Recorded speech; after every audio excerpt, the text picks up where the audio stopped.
Hello everyone, I'm George from Ireland. Well, welcome back to my channel. It may seem like good news, and I'd like to think it is, but I'm healthy skeptical about this one, and that's the agreement signed yesterday in the White House between Armenia and Azerbaijan to supposedly bring their conflict to a close forever. Okay, so the Prime Minister of Armenia, Nikol Pashinyan, was there, and the President of Azerbaijan, Ilham Aliyev.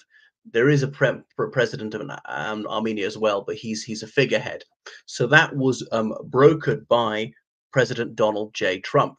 So supposedly they've settled all these outstanding issues. The dispute about Nagorno-Karabakh, which is legally Azerbaijani, they had a high Armenian majority. The Armenians won control after 1991. The Azerbaijanis got it back 29 years later, and that's it. And there's the Nakhchivan exclave, part of Azerbaijan, which doesn't physically connect to the rest of Azerbaijan. They've either got to go through Iran or a more direct route through Armenia. And they were at daggers drawn. There was all sniping across the ceasefire line. And actually, prior to 2020, Armenia even controlled some of Azerbaijan proper, up to 20% of it. So Azerbaijan's really got everything back. The question is, will it last? Now, Russia's experienced a diminution of influence in former Soviet states since they began this Ukrainian war. They don't have the bandwidth.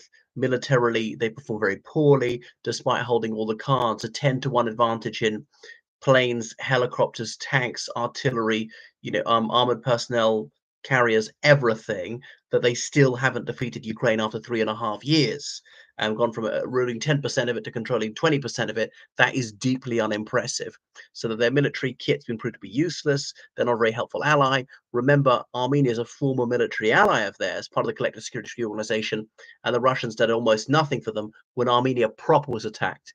Not Nagorno-Karabakh, which is legally Azerbaijani, but Armenia itself, because Azerbaijan was too important. They don't want to alienate them. Azerbaijan's got 10 million people. Armenia's going to be 3 million people. Azerbaijan's much richer. They got oil and gas. They got access to trade routes, and so on. So the Armenians felt abandoned, but often they thought we've got nowhere else to go because our only other allies are Georgia, sorry, neighbors of Georgia, increasingly pro-Moscow, susceptible to pressure from Georgia, from Russia, which borders them and occupies two of their regions, or Turkey, and they're the brothers of the Azerbaijanis, or Iran, and Iran is a sort of international pariah and so on. And Iran's just got very little to offer Armenia. So trusting the Azerbaijanis is a big step and possibly a fatal mistake. We'll see. So anyway, the Prime Minister Pashinyan even said that they'll be friends with the Azerbaijanis. Now I hope that comes true. Can they trust him? So the new route to link the major portion of Azerbaijan with the Nakhchivan exclave is going to be called the Trump route for international peace and prosperity. You know that Donald Trump loves to have his name on things. Trump Towers, Trump steak, Trump wine. He doesn't even drink wine. The Trump Organization. There was even Trump Airlines. Wow. So a man of just limitless vanity. He's just revoltingly egotistical. So we'll see if that works. A road and rail corridor to connect them, but that should stimulate trade between the two. And they've been agitating Turks, likewise, see big economic opportunities. So they could open up, if they can sell the goods and services into Armenia, Armenia can sell this to Turkey, and that's a big peace dividend. But the trouble is, the Armenians might lower their guard and then get wiped out. Don't forget, in 1915, there was the Armenian genocide, possibly an even larger genocide than the Jewish Holocaust in terms of the percentage of people murdered in that. About 30% of the world's Jews annihilated in the Holocaust. The percentage of Armenians in the world who were wiped out in the Armenian genocide might have been even higher than 30%, something which Turkey still denies to this day. I think the Turks don't deny that some Armenians were killed, but they just claim it wasn't a genocide. Now, I'm not Turkophobic in the least. No one should be mistreated for being Turkish or any other nationality, ethnicity. No one alive in Turkey today is remotely to blame for what happened to Armenians in the First World War. But I would just think that let's not lie about it. Let's face up to what happened. The Armenians obviously very, very worried that could happen again. Because they're a small country, a landlocked country without precious natural resources, so they're very vulnerable. Turkey, which hugely outnumbers them to their west, and Azerbaijan, which somewhat outnumbers them to their east. So amazing that they've managed to hang on. So there's been painstaking negotiations for about 6 years. this bilateral agreement.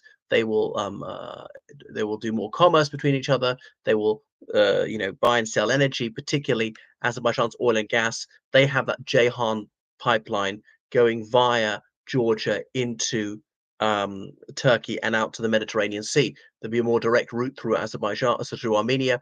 Armenia was very reliant on Russia. Russians built them a nuclear power station, and they would like to be able to diversify. If there could be peace and there could be trust between them, fantastic. But I'm slightly worried about the Azerbaijanis regime as utter shameless dishonesty. This is a country where the president gets 99% of the vote, which holds political prisoners by the hundred, and so on. So that they might backstab the Armenians. But maybe they'll see sense and say, let's just live in peace. We've got everything we want. It's better for them, better for us. Nobody has to get killed. Let them live there.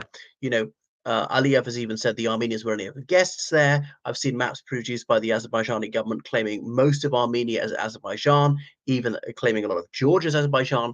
In fairness, small parts of Georgia really were Azerbaijan till Stalin assigned ethnically Azerbaijani areas to Georgia, partly to expand Georgia, his home country, but the other one is to make the breakup of the Soviet Union impossible. Now, it didn't make it impossible; it just made it very bloody when it happened in the 90s. So anyway, the one who's not even part of the conversation is Putin. So he's tried and failed to be the arbiter there, and he's not an honest broker. Previously, had the two of them going to Moscow, and he was going to be the big daddy, the voice of reason, all the rest of it. But no, he's not arbitrating between them. Moscow has failed there. It's near abroad. They're being pushed out. So anyway, that's why there's an American solution. I really hope it works. There were Russian peacekeepers there, but they didn't do their job and so on. Russia, I believe, still has two military bases in Armenia, one at Gyurmy, the second city. They even used to patrol that border with Turkey, which is a NATO border, because Turkey is a member of the North Atlantic Treaty Organization. Now, Azerbaijan didn't aspire to join NATO, but various countries didn't want to annoy Azerbaijan too much. Azerbaijan's got even more leverage in the Russo-Ukrainian war, partly because as countries sanctioning Russia, trying to phase out purchase of Russian oil and gas, they need it from elsewhere. And Azerbaijan is a major oil and gas exporter. It also borders Iran. The Azerbaijanis, 90% of the Muslims, Shia Muslims, quite a adversarial relationship with Iran. Remember, 2/3 of historic Azerbaijan is part of Iran these days. But Azerbaijan has actually got a very amicable relationship with Israel. So listening posts there, purchasing their military technology, and so on. Right. So we shall see what happens. So I'm not very optimistic. I would love to be proven wrong. I have a terrible feeling that the Armenians will be betrayed. Thanks for watching my channel. Make sure you subscribe on Patreon. Donate to PayPal, georgecallahan79@gmail.com. Goodbye.